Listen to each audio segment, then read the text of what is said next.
Assalamualaikum warahmatullahi wabarakatuh. Selamat siang. Perkenalkan, nama saya Dimas Cahyanto dari program studi Sistem Informasi.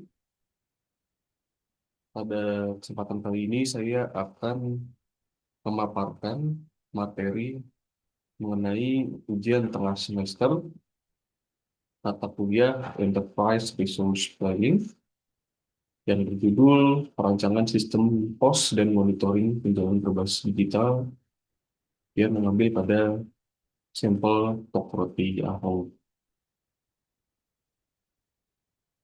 Mari kita mulai. Nah, latar belakang dibuatnya sistem ini adalah sebagai sarana karena masih banyaknya ya proses penjualan yang dilakukan secara manual, teman-teman. Sehingga pengelolaan keuangan, terutama pada toko home ini, masih dilakukan secara manual menggunakan buku tulis ataupun metode sederhana lainnya. Dan kondisi ini dapat menimbulkan berbagai permasalahan yang terjadi di lapangan, tentang lainnya seperti resiko terjadinya kesalahan di catatan atau human error, kemudian ada keterlambatan dalam penyajian informasi, dan sulitnya dalam melakukan monitoring serta evaluasi kinerja usaha yang lebih akurat.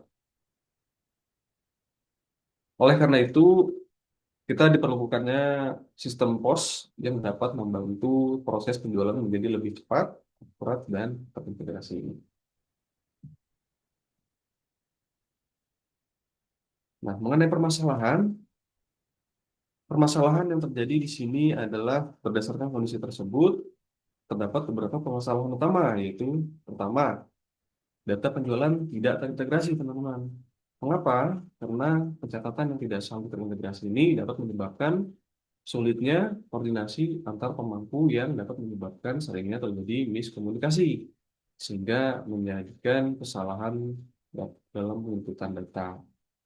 Kemudian, selanjutnya adalah pengelolaan stok yang masih secara manual.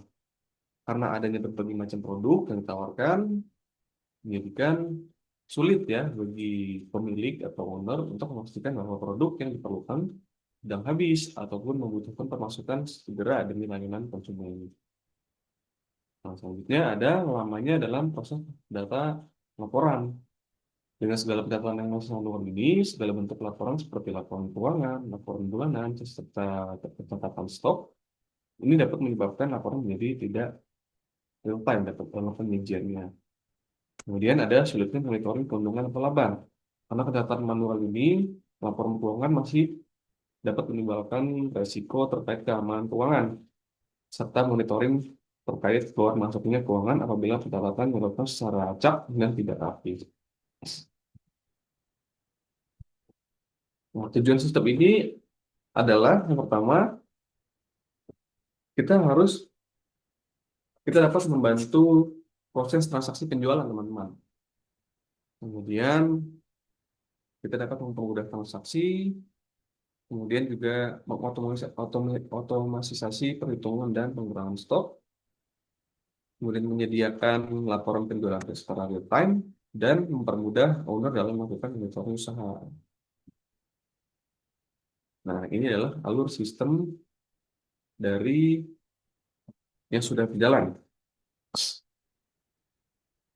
Yang pertama adalah pelanggan datang, ke toko roti, kemudian mereka memindai input barang ke dalam sistem POS dalam suatu aplikasi yang dilakukan oleh karyawan. Kemudian sistem dapat menghitung otomatis dan dapat dimonitoring oleh karyawan dan juga pelaku usaha, dan pelanggan melakukan transaksi atau pembayaran. Terus yang kemudian ada sistem pencatatan transaksi penjualan yang dapat dimonitoring juga oleh karyawan ataupun pelaku usaha. Lalu ada data penjualan yang terintegrasi ke dalam modul accounting yang dapat dimonitoring oleh karyawan. Kemudian ada sistem yang dapat membuat laporan penjualan dan keuangan secara real time. itu dapat dimonitoring oleh pelaku usaha. Kemudian pelaku usaha memantau penjualan, stok, dan juga keuntungan melalui dashboard. Itu dapat dilakukan oleh karyawan dan juga pelaku usaha dan transaksi selesai.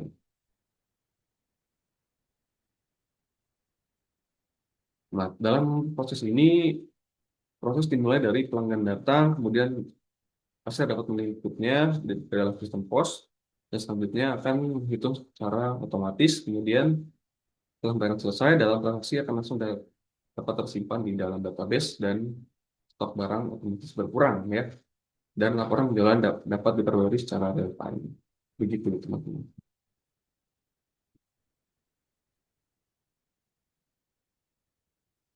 Dan sini adalah aliran data antar modul ya teman-teman. Yang pertama ada gambaran mengenai aliran data, kemudian modul di input data barang, modul transaksi penjualan, dan hubungan antar layar. Nah, ini adalah use case dari diagram yang telah kita susun. Dari user, user ini dapat dibagi menjadi dua ya, teman-teman. Ada user dari pemilik karyawan dan juga user dari owner. Seperti itu, dengan kita inputnya menggunakan username dan juga password, maka secara otomatis akan masuk ke dalam dashboard sesuai dengan kriteria dari tipe penggunanya, karyawan atau pemilik. Seperti itu. Kemudian di sini ada penjualan ya. Penjualannya ini terdiri dari tanggalnya tanggal berapa, kemudian metodenya seperti apa, dan juga dibedakan nantinya antara user, owner, atau karyawan. Kemudian nanti ya, selanjutnya adalah peran dari pelanggan yang akan melakukan transaksi pembayaran. Lalu dari detail penjualannya nanti akan kita jelaskan dalam gambar ya. Nah, saya sudah menyiapkan dashboard dan juga gambar yang telah tersedia. Kemudian dari situ nanti kita akan dapat mengecek ya, mengecek dari sisi owner bahwa berapa jumlah transaksi yang terjadi pada kurun waktu tertentu. Kemudian nantinya ada jumlah stok barang yang tersedia, menu-menunya, dan juga harga dan yang akan tertera dalam dashboard. Seperti itu. Nah, ini adalah prototype dari dashboard login ya, teman-teman. Nanti apabila nanti kita sudah memiliki akun, entah itu dari akun karyawan ataupun akun pengguna, nanti kita akan masuk dalam username seperti ini ya. Dalam username, masukkan password, kemudian masuk ke dalam sistem. Kemudian dibedakan menjadi eh, kasir atau owner seperti itu. Nah, di sini adalah dashboard dari prototype pemilik ya, dari dashboard pemilik. Di sini ada berbagai macam menu, teman-teman. Yang pertama adalah total dari pendapatan secara kurun waktu tertentu, seperti pada bulan minggu ini. Kemudian di sini ada detail transaksi ya, detail transaksi yang terjadi yaitu adalah jumlahnya 8 contoh. Kemudian ada produk aktifnya di sini terdapat ada 9 produk dan pelanggan yang telah melakukan transaksi dalam kurun waktu 5 bulan itu sebanyak 248 orang. Nah, di sini juga ada menu untuk dapat melihat produk-produk apa yang sekiranya laris ya dalam penjualan. Seperti kita lihat di sini ada roti manis wijen yang dapat yang laris sebanyak 184 orang. Kemudian ada croissant mentega di sini 142 orang.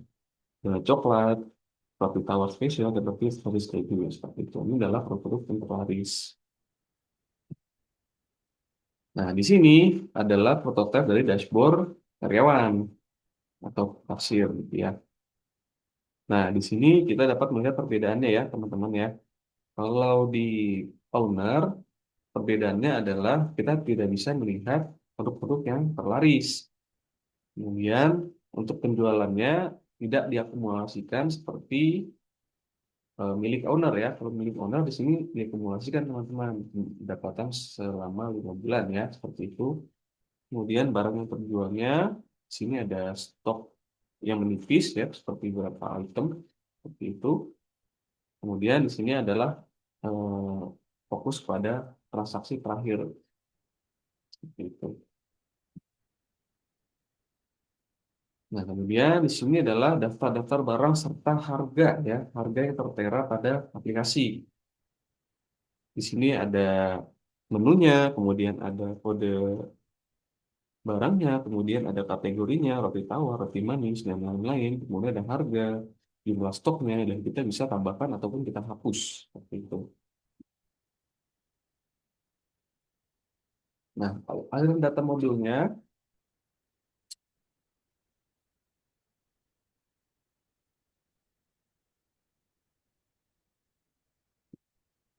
nah, aliran data modulnya setelah nanti kita menginput suatu barang, suatu aplikasi, nanti kita akan melihat ya data transaksi dari sebuah modul penjualan itu akan masuk ke dalam database penjualan modul.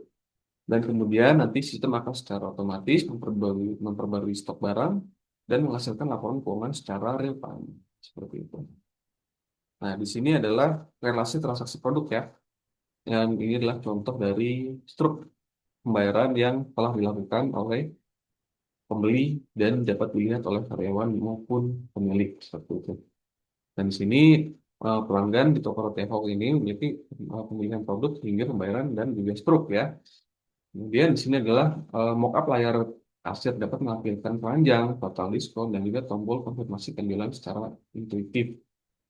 Nah, kemudian dari input data produknya, form entry untuk nama, harga, kategori, dan juga stok roti agar dapat data konsumen dapat diperbarui secara konsisten dalam sistem pasir. Nah, kemudian ada relasi data database modul. Pada diagram tabel produk, transaksi, pelanggan, dan stok, serta relasi kunci primer dan juga asing. Nah, kelebihannya dalam transaksi ini apa saja apabila kita lakukan secara ERP atau Enterprise Resource Planning. Yang pertama, kita dapat mempercepat proses transaksi ya. Itu sudah pasti karena proses transaksi yang dilakukan secara online ini kita tidak perlu melakukan strategi secara manual dan biarkan aplikasi yang berjalan ataupun bekerja. Seperti itu. Kemudian meminimalisir human error ya.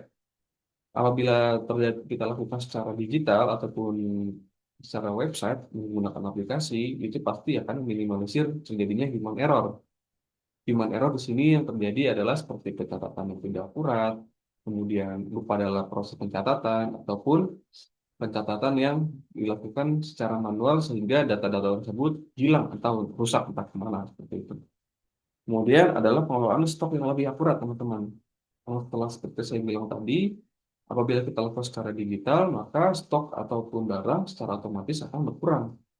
Dan berkurang akan pasti akan dilaporkan langsung secara real time pada dashboard sehingga kita dapat mengetahui bahwasannya barang tersebut itu masih ada ataupun sudah dalam produk yang menipis ya. Kemudian laporan dapat dilakukan secara otomatis ya teman-teman.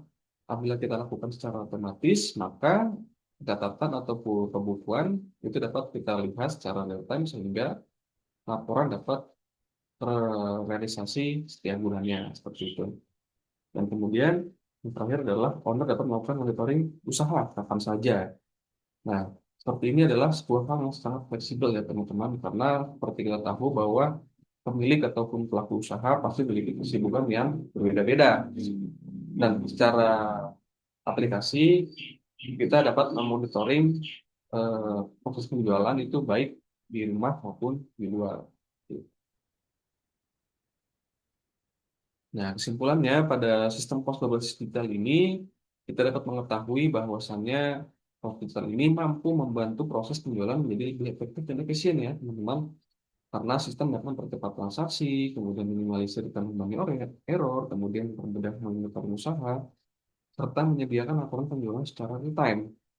Dengan kata lain, ada sistem ini pengelolaan data menjadi lebih terintegrasi sehingga dapat membantu meningkatkan kualitas pelayanan dan juga pengambilan keputusan bisnis. Nah, sekian penjelasan untuk saya kali ini. Kurang lebihnya mohon maaf. Saya tutup. Terima kasih. Wabillahi taufiq wal hidayah. Wassalamualaikum warahmatullahi wabarakatuh. Selamat siang.